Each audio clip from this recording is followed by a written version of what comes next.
The Volvo EX30 is the smallest and cheapest car Volvo makes, and it might also be the boldest.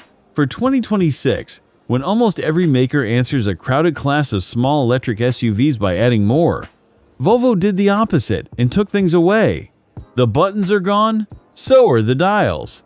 Even the driver's display behind the wheel has vanished, and everything you need now lives on a single tablet in the middle of the dash. If you want the honest answer before you spend a penny, subscribe, because that is exactly where this is going. That one decision is the whole story of this car, and by the end you will know whether the empty cabin is quietly brilliant or a genuine gamble.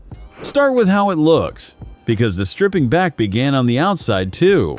Head on, there is no grille, just a smooth closed panel with the Volvo iron mark set dead center. Above split headlights that break into an upper strip and a lower cluster. The car I filmed wears a deep charcoal that throws a faint green under the show lights. Down the side it stays short and upright, honest about being a small thing, with black alloys tucked under the arches and a gently rising line that keeps it from looking tall and awkward. Nothing here tries too hard. It is calm and Scandinavian by choice, and that restraint is the missing buttons worn on the outside. Then you open the door, and the whole idea suddenly makes sense. The dashboard is one clean, fabric-covered shelf, and a full-width soundbar stretches across it, with the speakers moved into the dash instead of the doors. That sounds like a small detail, but it is exactly how Volvo freed up so much storage in a cabin this size.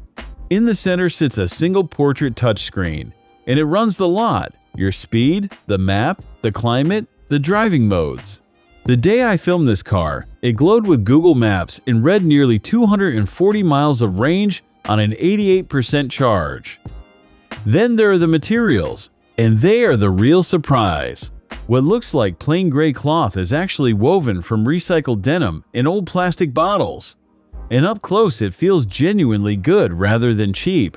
The seats carry the same theme, dark bolsters wrapped around a soft blue insert, with pale cushions that lift the whole space.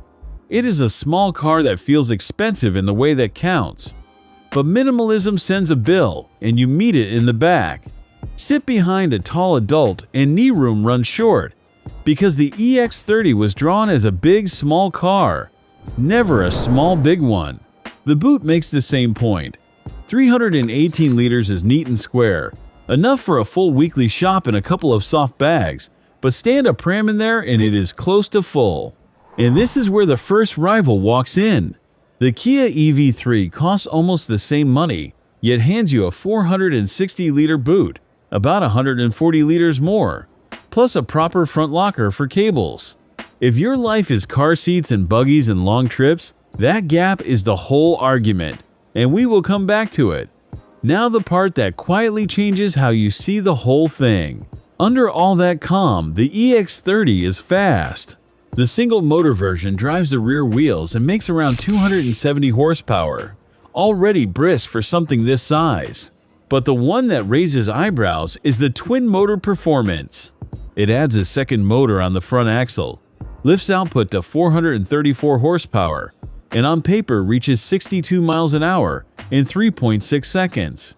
That is supercar acceleration in a school-run shape, and the earliest independent tests backed the figure up, calling it seriously rapid in a straight line. I could not drive this one on a show floor, so I will not pretend to know how it handles a corner.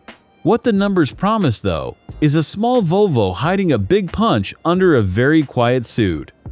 Which brings us to range, and the number Volvo prints is not quite the number you will live with. On the bigger 69 kilowatt-hour battery, the extended range car claims close to 300 miles.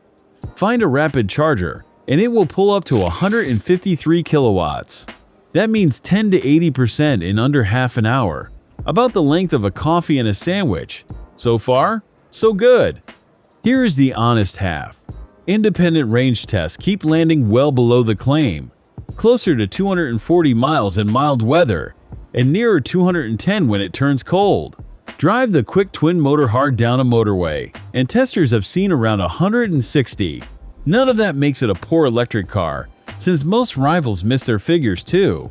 but buy on the brochure alone and the real world will hand you a correction. Owning one is mostly reassuring. Volvo covers the car for 3 years, or 60,000 miles, and the battery for 8 years, or 100,000. The first 3 years of servicing are folded into the deal, with a workshop visit only every 2 years. It is efficient enough to make home charging properly cheap, but the insurance groups sit in the mid to high 30s, so it costs more to cover than a Mini Aceman, which starts down in the low 20s. If a small electric car that thinks this differently is your sort of thing, stay with me, because the next stretch is where the EX30 earns its fans and its critics. This, more than anything, is a car people argue about, and the argument is the interesting bit. So here is the honest reckoning, and it arrives in 2 parts. The first is that single screen. It looks beautiful and it does declutter the cabin. But it also means glancing away from the road for something as simple as the temperature. And the earliest cars shipped with software that could freeze, blank out, or reboot while you were driving, sometimes taking the climate and audio with it. Volvo has been patching that over the air ever since. The second part carries more weight.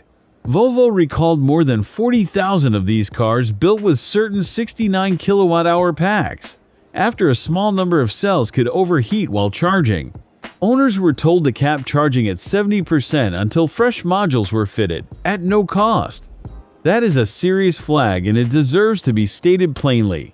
It is also the kind of fault a maker built on safety moves quickly to close, and most affected cars have long since been put right.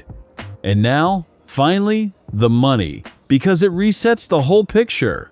The EX30 opens at around £33,000, which undercuts almost every premium rival wearing a Sirius badge, and it climbs to about £47,000 for the range-topping twin-motor. The entry core car is the tempting number, but its smaller battery only manages a little over 200 miles, so it suits a city life far more than a motorway one. Move up to the bigger battery extended range, and you unlock close to 300 claimed miles and the sweetest balance in the range. The twin-motor performance is a wonderful party trick, yet it drains faster and asks a lot more for seconds you will almost never use. So where does that leave the smallest Volvo? The one to buy is the Extended Range and Plus trim, at around £38,000, the version that keeps the magic and quietly fixes the range worry.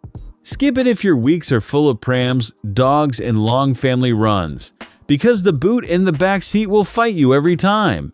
Cross-shop it against the Kia EV3, which swaps the Volvo style for genuine space, and the cheaper Mini Aceman if a low running cost matters more to you than range. Add it all up and the EX30 lands at 7.6 on the AUTO TV score. A bold, beautiful, slightly flawed little thing that mostly gets away with it. And the Kia EV3 review is on screen now, the one rival that makes this little Volvo work hardest for your money.